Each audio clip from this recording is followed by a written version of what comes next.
Tell us, Jordyn, what does legacy mean to you? The soft lilt of the reporter's voice floated through the Grand Laurent parlor, a room dripping in crystal chandeliers, embroidered walls, and curated lineage. Jordyn Laurent, poised and picture-perfect in a high-neck ivory gown from her mother's winter collection, smiled with the kind of practiced elegance that belonged more to sculpture than flesh. She tilted her chin slightly, the way the photographers preferred. Legacy is about carrying forward the vision of those who came before you, with grace, integrity, and innovation. A few nods, cameras clicked, satisfied murmurs followed. Her stylist signaled from behind the floral arrangement. That was enough. The moment the crew left, Jordyn turned on her heels, the soft rustle of silk barely masking her deep exhale. As soon as she reached the gilded staircase and rounded the bend away from view, her expression shifted, mask slipping into something rawer.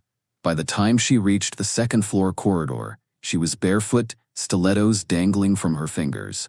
She unpinned her bun, freeing waves of chestnut hair that tumbled down her shoulders. She stopped in front of what looked like a decorative wall panel between her suite and the guest wing. One firm press on the center panel and the wall clicked open, revealing a narrow staircase lit by industrial sconces.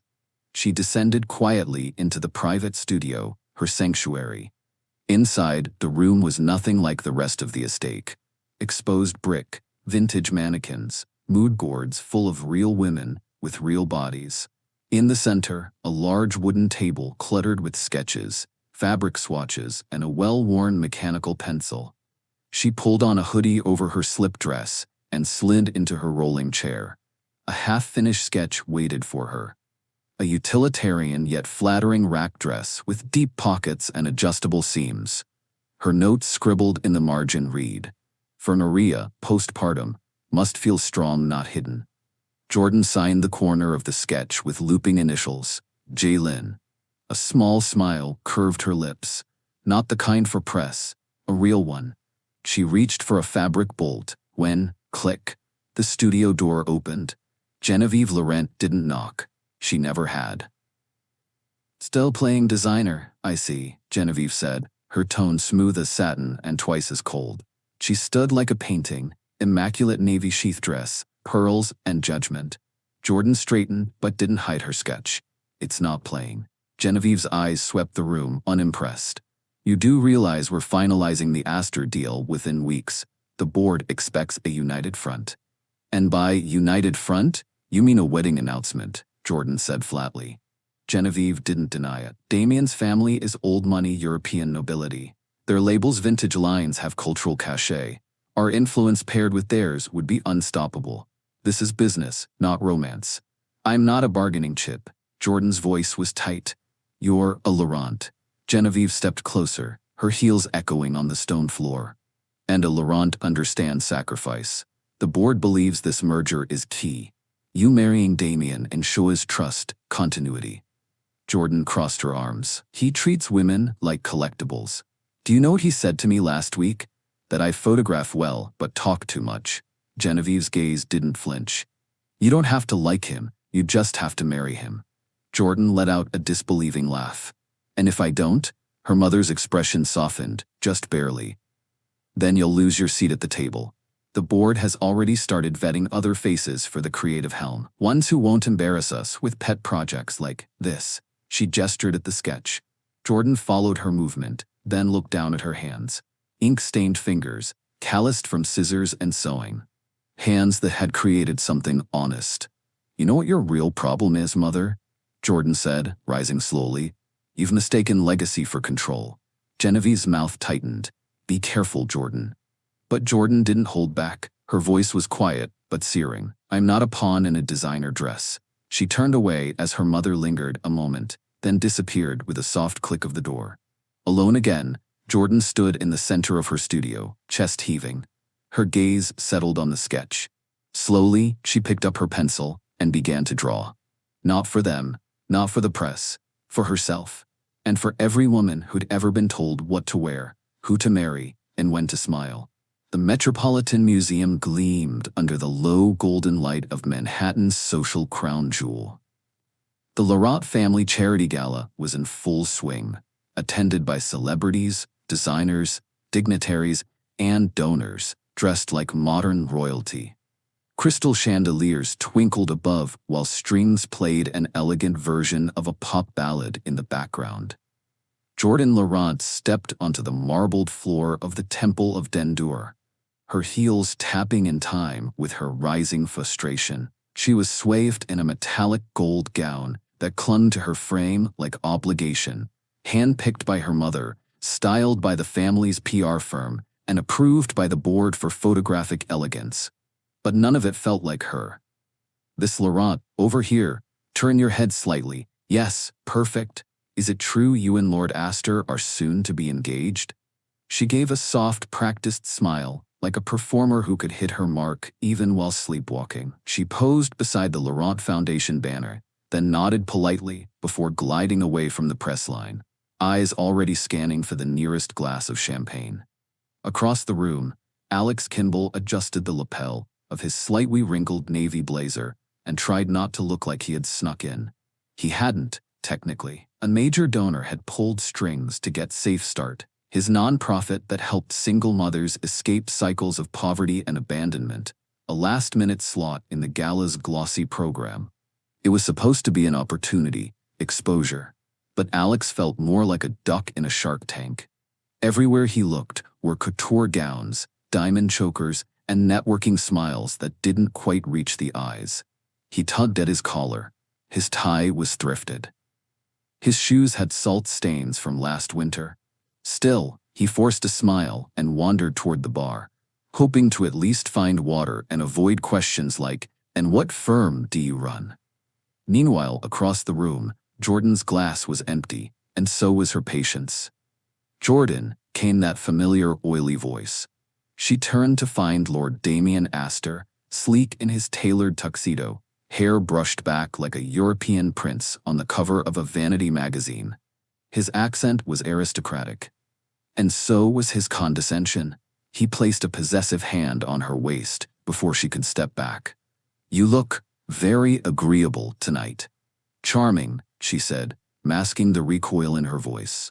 Two foreign investors from his family's label hovered nearby, sipping expensive scotch and smirking like they knew something she didn't. Damien continued, "I was just telling them how graceful you are. So obedient to family expectations, like a proper Laurent." She blinked. "Did he just say obedient?" "Elegant too," one of the investors added. "A merger of such beauty and legacy, it's a dream." Her throat tightened. She could feel the trap closing in again. The same script, the same patronizing tone. Her hands clenched at her sides. Then she spotted him, across the gala floor, awkwardly standing near a sculpture, sipping from a water glass like it might help him vanish. Alex Kimball. She didn't think. She just moved. With practiced grace, Jordyn broke away from Damien, ignoring his protests and the startled expressions of the investors. She crossed the floor like a bullet in heels and stopped right in front of Alex. He blinked. Hi?" "Smile," she whispered under her breath, grabbing his arm. "What?" "Just go with it," she said through gritted teeth, looping her arm through his and turning them both toward the nearest paparazzi circle.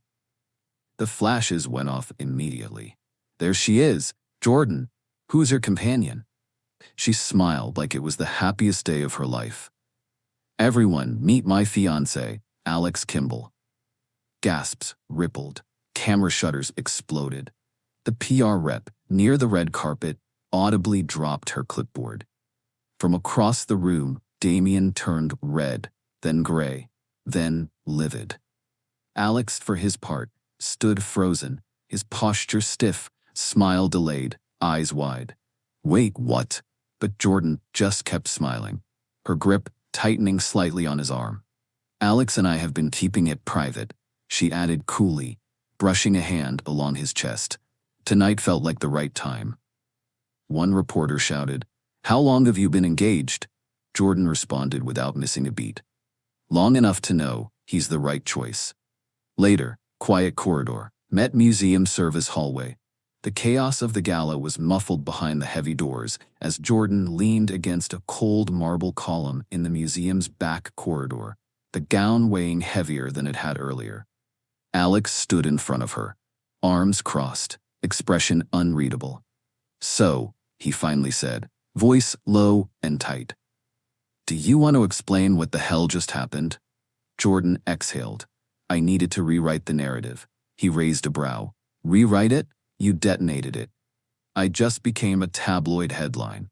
She glanced at him, her mask gone, her voice softer now.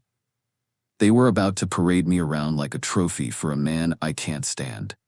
My mother wants me to marry him to save the family brand. I needed an escape hatch." "So you picked me?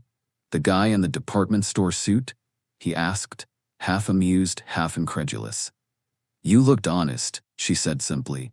"Unpolished, real, and they hate that." He huffed a short, disbelieving laugh. "And now I'm fake engaged to Fashion Barbie. Fantastic." Her eyes met his, defensive. "I'm not a Barbie."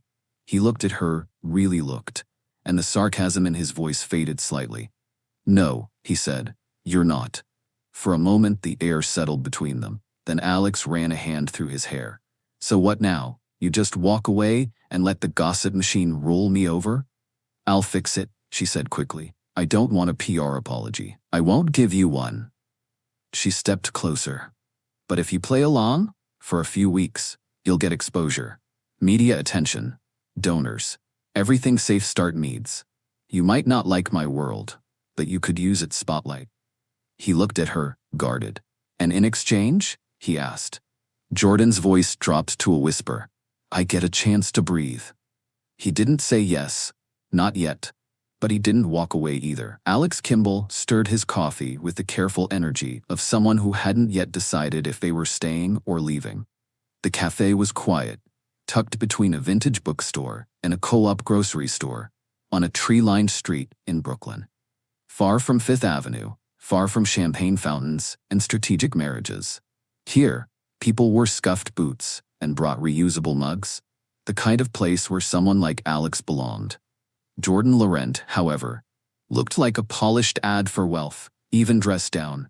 She'd made an effort, threw a trench coat over her sweats, pulled her hair into a loose knot, and wore sneakers instead of heels. But she still radiated that impossible glow money and grooming created. She looked out of place, and painfully aware of it. Alex didn't say anything at first. He watched her sit across from him, her fingers wrapped tightly around a cappuccino she hadn't touched. Her knuckles were pale. "So," he finally said, voice clipped, "how long do I have before your PR team bursts in with flashcards and a release form?"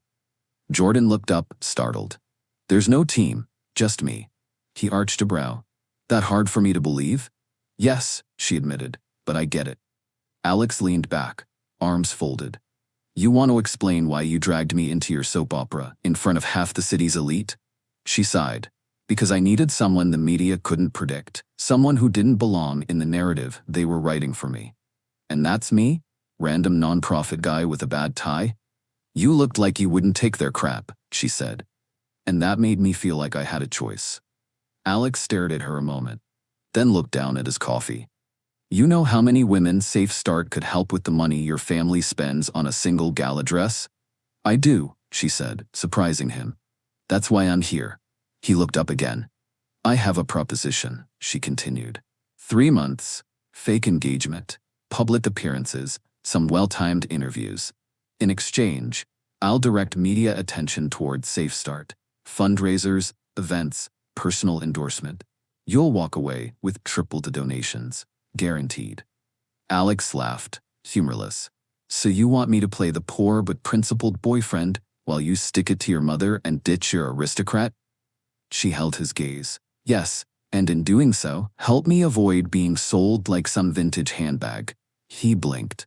"Dramatic metaphor," she added, shrugging. Alex leaned in slightly. "Why not just walk away? You've got money, right? You could vanish and start over." She looked down into her coffee. "Because they'd bury me. If I walk without leverage, I lose access to everything I could change. The board, the brand, all of it goes back into the hands of men like Damien, who care more about optics than women. Alex frowned, quiet now. I have a voice, but it's only useful if someone hears it, she said. With you next to me, they can't ignore it. Because you don't fit. You force the world to look twice. His jaw flexed. And what about me? What happens when your world eats me alive? She met his eyes. I won't let them. Silence stretched. Outside, a cyclist zipped past the cafe window. Inside, their coffee sat cooling between them like a peace offering. Alex sighed, leaning back. This is insane, I know. And temporary. 3 months, he narrowed his eyes. Ground rules? She nodded. Name them. No real kisses for press. If it happens, it happens, but no staged romance. Agreed.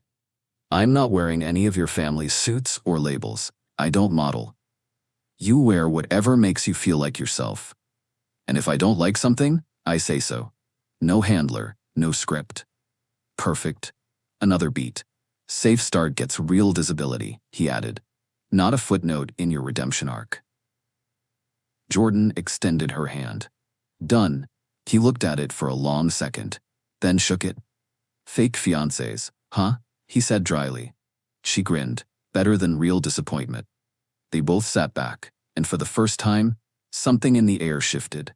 Not quite comfort, not quite tension, but something alive. Later that night at Laurent Estate, Genevieve paced the hall with her tablet in hand. Her assistant rushed beside her, stammering updates about the day's media firestorm. Everyone's picking it up. Vogue, Page 6, even The Times ran a sidebar. Jordyn's engagement is everywhere. Genevieve's mouth tightened. Get me Lord Astor. At Alex's apartment, he stared at his cracked phone screen. Notifications buzzed, emails, media requests, donations. Safe Start had received more online traffic in one day than the last 6 months combined. He glanced at the tiny couch in his studio apartment, then at the suit he'd have to rewear tomorrow.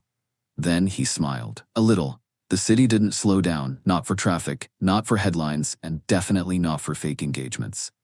Over the following weeks, Jordyn and Alex became the talk of every fashion blog, society column, and nonprofit newsletter. The fashion heiress and the grassroots activist, an unlikely couple framed in gold light and mystery. Modern fairy tale or media maneuver, one cover read. They played their roles well. Most of the time. Montage sequence. Red carpet, fashion-forward fundraiser. Alex stood stiffly in a borrowed suit, clean but unbranded, while Jordyn smoothed his crooked tie, standing too close for comfort. You're supposed to act like you enjoy this, she whispered, fixing his collar. He gave her a deadpan look. I enjoy root canals more. She laughed, real and surprised. A camera caught the moment. Private designer showcase, in Soho. Don't touch anything, Jordyn whispered as they entered a room filled with dresses that cost more than Alex's car. Why? Afraid I'll rip a $10,000 hemline with my peasant hands? He said dryly. More like smear coffee breath on couture. She shot back, sipping champagne. He tilted his head. That sarcasm's how you survived your childhood, isn't it? She paused, then offered a softer smile. That, and excellent posture. Women's Shelter fundraiser, hosted by Safe Start. Alex finally looked like himself, speaking with donors, hugging former clients, laughing freely. Jordyn stood beside him in a sleek navy jumpsuit, not a glittering gown, her hair in soft curls. This is the first event that doesn't make me want to bolt, he said. That's because you're the star here, she replied. Feels different, doesn't it? He nodded. Feels honest. Then, quietly, you belong here more than you think. She turned to him. Maybe I'm just learning where I do. Late night, back of a town car, rain drizzling outside. The event lights faded behind them. They sat in comfortable silence, lit only by passing headlights. Jordyn leaned her head back against the seat, her golden heels kicked off beside her. She looked at Alex, who was scrolling through Safe Start's Instagram, now flooded with supportive comments. You know, she said. I've spent my whole life being admired by people who don't know me, and ignored by the ones who should. Alex looked up, setting his phone aside. That's exhausting. I think I forgot who I even was for a while. Just played the part, smiled for the cameras, said all the right things. And the one time I say something real, really real, I get threatened with disinheritance. You're more than their narrative, he said gently. You've always been more. She blinked at him. You don't even know me. I know the version who wears flats at Safe Start fundraisers. The version who sketches in a corner when no one's watching. That version's pretty incredible. Jordyn stared at him, stunned silent. Then she asked, What about you? Why Safe Start? Alex looked out the window for a long moment before answering. My dad left when I was 9, he said. We lost the house, the car, half of everything. My mom worked 3 jobs and still showed up to every parent-teacher night with lipstick on. She made me believe I was never less because he walked out. People said she was broken. She wasn't. She was the strongest woman I knew. The air between them shifted again. Quieter, heavier, more intimate. Jordyn reached over, touched his hand softly. He looked down. Their fingers lingered. Later that night, outside Jordyn's loft, rain misted the sidewalk. The driver waited, engine humming. They stood under the awning, hesitant. Well, Jordyn said softly, thank you for not running for the hills. Alex chuckled. You're welcome, I think. She looked up at him. Her eyes shimmered in the streetlight. This might be pretend, but I'm glad it's you. His reply was just a look. A slow, searching look. Then, without thinking, they leaned in. Their lips met in a soft kiss. Quiet, hesitant, nothing showy. It wasn't for the cameras. It wasn't rehearsed. And that made it dangerous. They pulled apart just a few seconds too late. That was, Jordyn started, breath-catching. Unexpected. Yeah, Alex said, rubbing the back of his neck, clearly rattled. Let's not complicate things. She nodded. Right. 3 months, that's all. He took a step back, forcing a grin. Good night, Miss Laurent. She smiled faintly. Good night, Mr. Kimball. The door closed between them. But the silence inside her felt different now. Less empty, more electric. The scandal didn't start with a bang. It started with a whisper. A strategically timed leak. An old protest video. Grainy footage of Alex Kimball, shouting, his voice raw, arms flailing, as he squared off with a stone-faced real estate mogul in front of a crowd. He wasn't violent, but the headlines twisted the heat of his passion into a threat. Kimball unhinged. Fashion heiress's fiancé, caught in aggressive tirade. Nonprofit leader or liability, Laurent board concerned. Clips were clipped, the context was gone, and the firestorm lit up social media and news outlets in a matter of hours. Laurent boardroom. That afternoon, Genevieve Laurent stood at the head of the table, lips pressed together in satisfaction as muted coverage from a news report played on the screen behind her. Board members murmured in carefully rehearsed concern. Jordyn sat still, her hands clenched in her lap. This is exactly what we warned you about, Genevieve said, voice calm, slicing. Alex Kimball is a wild card. That protest footage is just the beginning. If the press digs deeper, then they'll see a man defending displaced families, Jordyn snapped. Genevieve didn't flinch. The public doesn't care about the why, darling. They care about the image. And this image is dangerous. For you, for us, for the brand. Jordyn swallowed the fury burning in her chest. Her gaze flicked to the phone on the table. Alex hadn't called, hadn't texted. She hadn't reached out either. She left the meeting with a storm in her chest and silence on her lips. Jordyn's penthouse, early that evening. The doorbell chimed. Jordyn, still in her tailored jumpsuit, opened it, expecting her assistant, a publicist, anyone from her team. But it was Oliver Langston. Her ex-boyfriend, her mother's favorite.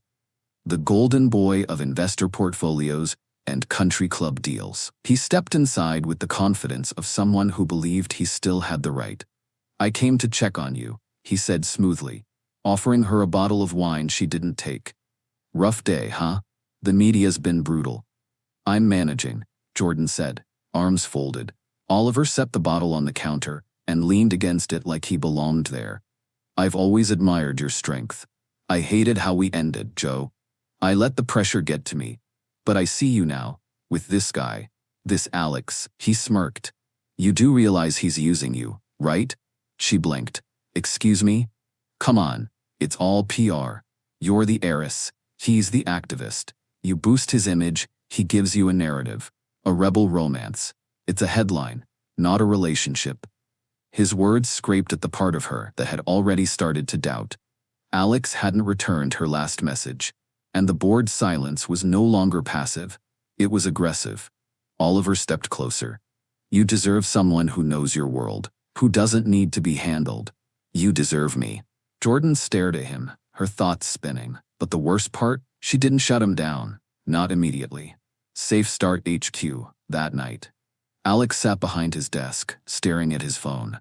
The backlash had reached donors. Several had pulled out. Others sent sympathetic emails. But none came with the funding he needed to keep a second shelter location open. He hadn't spoken to Jordyn all day. Not since the footage dropped. Not since the silence settled in like fog. Then he saw it. A photo, Jordyn and Oliver, leaving her building. She wasn't smiling, but she wasn't pushing him away either. At her penthouse, later that night, she heard the knock and opened the door to find Alex. Worn down, eyes heavy, jaw tense. Hey, she said, surprised. I saw the video, he cut in. All of it. I also saw the board meeting notes leaked to the press, and the concerned insiders talking about me like I'm some scandal waiting to happen. Jordyn stepped back. Alex, I didn't leak anything I didn't know about. But you didn't defend me either, he said. Voice quiet but sharp. She flinched. I was caught off guard, I needed to think. You hesitated. She opened her mouth, then closed it. That much was true. Alex let out a bitter laugh and looked around her penthouse. The kind of place that gleamed with curated comfort. You needed a stand-in and I played the part. I smiled for your cameras. I cleaned up for your world, but I'm not your puppet. I never said you were. But you didn't stop them from treating me like one. Silence. Long. Heavy. Alex took a breath like he was trying to stop himself from saying more. But then it slipped out anyway. Maybe you're more like your mother than you think. That hit deeper than she expected. Her spine straightened. Lips parting. Don't, she said, voice cracking. Don't say that. But Alex was already turning, already halfway to the door. Good luck with the legacy, he muttered. Then he was gone, and Jordyn was left in a golden cage again, glittering on the outside, hollow at its core. The night after Alex left, the silence in Jordyn's penthouse was no longer peaceful. It was loud. It echoed in the marble floors, in the untouched glass of wine she poured then ignored, in the way she kept picking up her phone and setting it down again. She'd called Alex 3 times, left 2 voicemails, 1 text, no response. The next morning, at the Laurent penthouse, Oliver returned like a shadow that refused to fade. He strolled in uninvited, carrying croissants and arrogance. I figured you could use a warm breakfast and better company. Jordyn stood near the window, still in her silk robe, eyes tired but sharp. You can take your flaky distractions and go, Oliver. He blinked. Excuse me? I don't need better company. I need honest company. Something you haven't been in years. His mouth twitched. You're upset.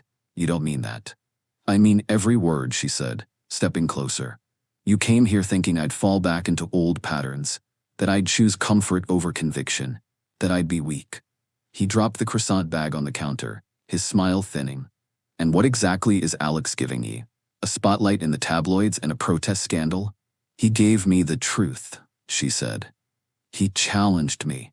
He called out the very cage I've been living in. And you're just another brick in that wall. Oliver's smugness cracked. Don't call, don't text, don't show up here again. She opened the door for him, holding it wide. Jordyn, be rational. Leave. That afternoon at Queen's Safe Start shelter.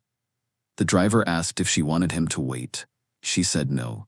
Jordyn wore jeans, sneakers, a navy trench, and no makeup. Her hair was pulled back into a loose braid, and for the first time in weeks, no cameras followed her. The shelter was plain. Brick walls, faded murals. Inside, the air smelled like laundry and coffee. Children's laughter echoed down the hall. A volunteer greeted her. "Miss Laurent, you're really here?" Jordyn nodded. "Is Alex around?" The woman's face softened. "He's out today. Haven't seen him since the video dropped." Disappointment settled in Jordyn's chest like rain. "Would it be okay if I stayed a little while? I'd like to see what this place actually does." The woman smiled. "Absolutely." Later, inside the shelter, Jordyn sat at a round table with two women, Leda, a single mom escaping domestic violence, and Carmen, a middle-aged woman who had just landed her first job in 5 years. They didn't ask for her title, didn't mention the headlines, they just talked. "I used to think fashion was for other people," Lena said. "But then Safe Start gave us gift cards for interview clothes. One of the designs had your name on it. Jalen?" Jordyn blinked. "That's me." Lena's eyes widened. "Seriously? You designed that blazer with the stretchy back?" Carmen asked. "It made me feel like I could breathe again." Jordyn laughed softly, her chest tightening. That was the point. They kept talking about strength, survival, second chances. And Jordyn listened, really listened. That evening, walking the streets of Brooklyn, she wandered past bodegas and murals, past neighborhoods that didn't know her last name. She bought a coffee from a cart and sat on a bench watching the city breathe. She thought of Alex, how fiercely he defended those no one else saw. How she hadn't defended him when it counted. Her phone buzzed. It wasn't him. Still, she opened her notes app and began to sketch. Not gowns, not runway fantasies. She drew jackets with adjustable seams, pants with discreet stretch panels, shirts with messages like "Power is practical." She titled the collection, "Women Rise." She looked up at the city lights and whispered, "I'm going to fix this." The old Jordyn Laurent would have waited for approval. Waited for the board. Waited for her mother's blessing. Waited for a room full of suits to nod before she made a move. But the old Jordyn was gone. She stood in the middle of a raw Brooklyn loft, concrete floors, exposed beams, and potential oozing from every brick, and saw it for what it could be. The beginning. 2 weeks earlier, before her show at the Laurent estate. "I'm not asking for your permission," Jordyn said, arms folded across her chest as she stood across from her mother. Genevieve Laurent sipped her espresso with a slow blink. "Don't be foolish, Jordyn. Without the family name, you'll be eaten alive. I'm not using the family name. And I'm done being dressed like a pawn and posed like a prize." Genevieve arched a brow. "So what, you're going to start your own label with empty pockets and half a plan?" Jordyn smiled. "No. I'm going to start it with real stories, real women, and a whole lot of fire." And she walked away, leaving legacy behind without looking back. Now, Brooklyn Loft. 1 week before the show, Jordyn stood under a flickering overhead light, holding a portfolio stuffed with sketches, lookbooks, and her heart on paper. Across from her sat Sasha Park, a venture capitalist who built her wealth investing in ethical startups. "These aren't fantasy gowns," Jordyn explained, spreading out her Women Rise designs. "These are engineered for movement, made from sustainable fabrics, and inspired by the women I met through Safe Start." Sasha flipped through a page, a wrap dress with a hidden nursing panel, a blazer with breathable stretch seams, a jumpsuit designed for confidence, not spectacle. Jordyn added, "I don't want to just sell clothes. I want to tell stories, with women as the centerpiece, not the accessory." Sasha looked up. "You're not selling a brand, you're building a movement." Jordyn nodded. "Exactly. A beat." Then Sasha reached out her hand. "Let's build it together." 3 days before the show at the Safe Start shelter, Jordyn stood in front of a group of wide-eyed women, most in jeans, some still holding their toddlers, others cautiously hopeful. "I have a favor to ask," she said. "I'm hosting a private show this Friday. You inspired this line, and I want you to be part of it. Not just in the audience, on the runway." Gasps. Stunned silence. Then someone laughed nervously. I haven't worn heels in 5 years, one woman said. No heels, Jordyn replied. Just your story. Just your strength. Another voice. What if I'm scared? Jordyn smiled. So am I. But we don't have to be fearless to be seen. The night of the show, the warehouse had been transformed into a glowing urban runway. Exposed beams, wrapped in string lights. A small press section with indie outlets. A crowd of real people, not elite buyers, but survivors, supporters, and small business backers. No champagne, no velvet rope, just purpose. As guests filled the seats, a few notable figures whispered, Is that the Jalen girl? She walked away from the Laurents. She's doing something real. Jordyn peeked from behind the curtain. She wasn't wearing couture. She wore her own creation, sleek black slacks, a silk top, and a canvas jacket embroidered with the words, Power is practical. Her hand trembled. Then Lena, one of the shelter women turned model, squeezed it. You gave us a voice tonight, she whispered. We're giving it back to you. Jordyn smiled, blinking back tears. The lights dimmed. Music pulsed. One by one, the models walked. Not professionals, just women who had fought their way back to their feet. A young mom in a convertible jumpsuit cradled her baby down the runway. A young woman, in a slate blue suit, walked with steel in her eyes. A 50-year-old woman who beat cancer walked with her bald head held high and a blazer that read, Still here on the inside lining. The crowd rose to their feet. Cheers, applause, real emotion. And Alex, standing in the back, felt the breath leave his body. He hadn't planned to come. He didn't respond to her texts, but Carmen, one of the Safe Start clients, had cornered him earlier that day. She didn't run, Alex. She's building something that matters. You should go see what she done. So he came, and he saw her. Not the poised heiress, not the girl in gold gowns, but the woman she'd become. End of the show, Jordyn walked on stage. She stepped out after the final model. No script, just truth. This line was born not from a boardroom, but from living rooms, kitchens, and shelter halls. From the women who inspired me to stop being pretty and start being present. She scanned the crowd and found Alex's face. Her voice caught, then steadied. I owe a lot to someone who reminded me that power isn't about controlling the room, it's about choosing who you are in it. She paused.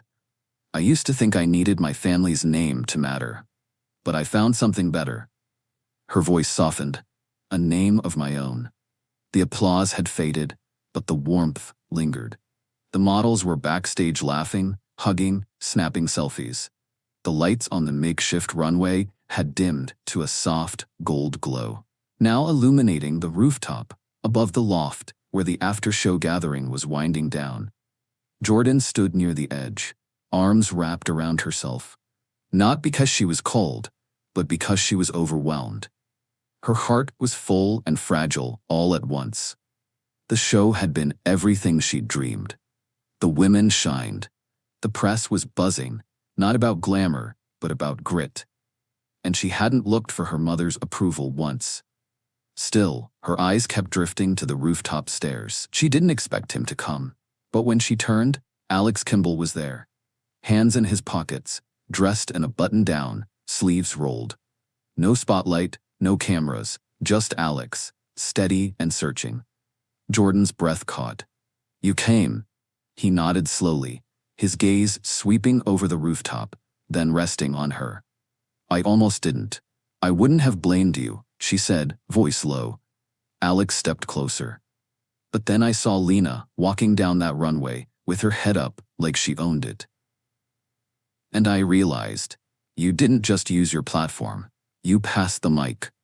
Jordyn's throat tightened. They deserve to be seen. He smiled softly. You helped them be seen. She looked down for a moment. I meant what I said on stage. I owe a lot of this to you. Alex hesitated, then nodded. You made something real tonight. She reached for his hand, gently. I never meant to let you stand alone back then. I froze when I should have spoken. I let doubt creep in. And I hate that I made you feel like a puppet. He looked at her, steady. You didn't just freeze. You let people decide who I was without defending me. That hurt. I know, she whispered. And I'm sorry. A beat passed between them, thick with truth and vulnerability. I want to be better, Jordyn said. Not just for them. For me. For us, if there's still an us. She took a breath. Would you consider being my partner? In business, and maybe more. Alex raised a brow, playful despite the emotion lingering between them. Business and more? She gave a shy smile. We still technically have 2 months left of our fake engagement. He chuckled. True.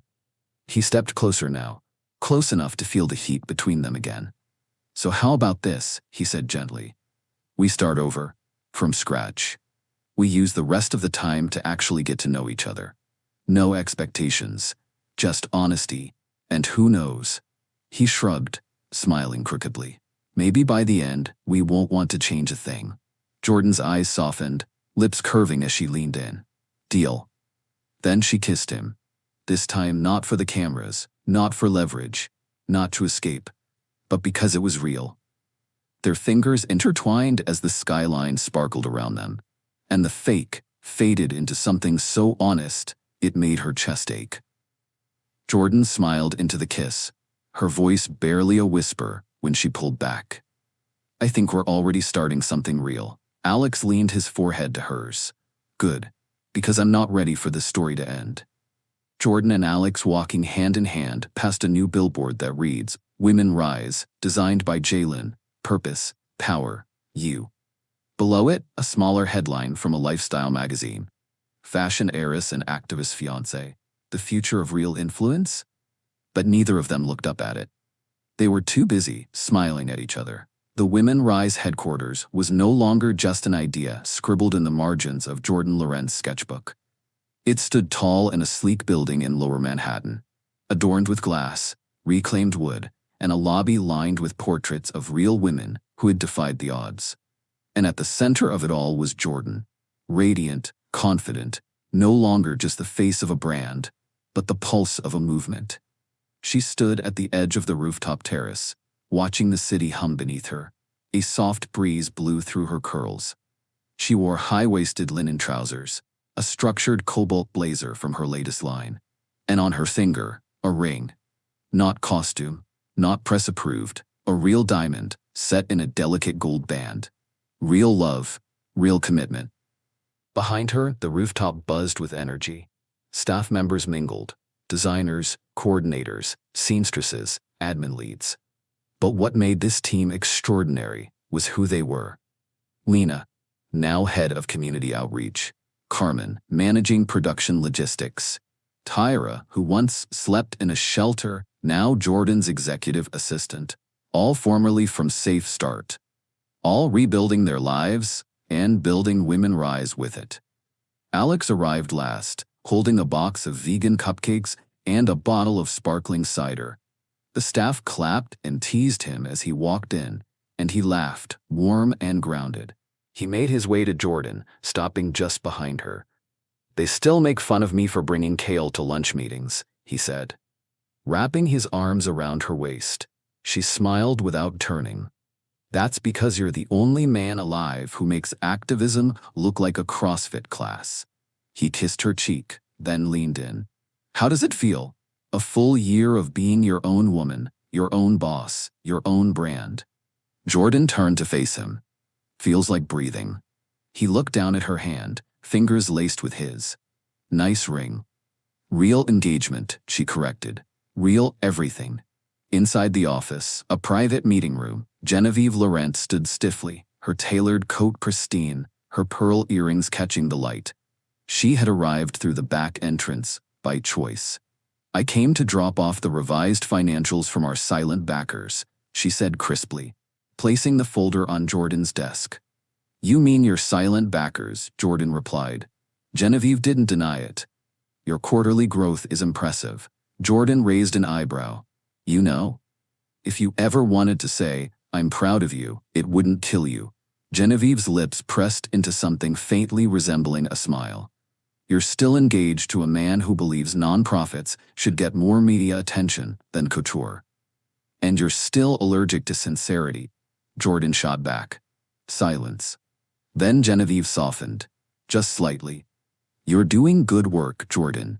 And for what it's worth, I approve of you. Jordyn smiled. I'll take it. Later that evening, on rooftop, lights twinkle. Alex stood next to Jordyn as the teen toasted the 1U anniversary of Women Rise. The skyline twinkled behind them, and laughter filled the air.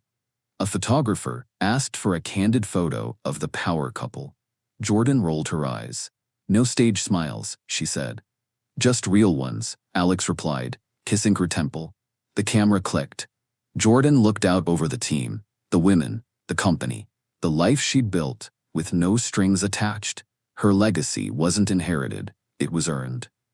And beside her stood the man who saw her, not as a mannequin or a symbol, but as a woman rising.